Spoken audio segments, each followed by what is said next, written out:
কাশ্মীরে যে বর্বরোচিত সন্ত্রাসবাদী হামলা হয়েছে, ইন্ডিয়ান সেকুলার ফ্রন্ট প্রথম দিন থেকে এর তীব্র নিন্দা ধিক্কার জানাচ্ছে।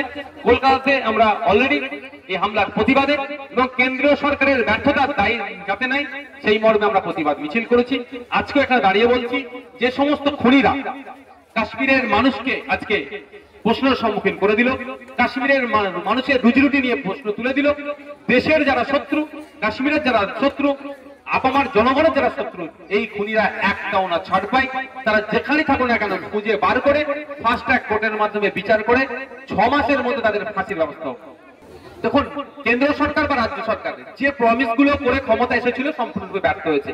এই ব্যর্থতা ঢাকার জন্য কিছু মানুষকে গুড়ার দিকে ঠেলে দেওয়ার চেষ্টা করছে। এগুলো জনগণকে দায়িত্ব নিয়ে এর থেকে পরিত্রাণ পেতে হবে। কারণ যে আগুন লাগানোর চেষ্টা করছে, নির্দিষ্ট একটা ধর্মের মানুষ, একটা বর্ণের মানুষ, একটা জাতির মানুষ ক্ষতিগ্রস্ত হবে না, সমাজ ক্ষতিগ্রস্ত হবে। এবার সমাজ ক্ষতিগ্রস্ত হলে আমরা থাকবো কোথায়, আমাদের ঠাঁই হবে কোথায়? তাই সমাজকে বাঁচানোর লক্ষ্যে সর্বধর্মের মানুষকে নিয়ে এর বিরোধিতা করতে হবে এবং ন্যায়কে প্রতিষ্ঠা করতে হবে।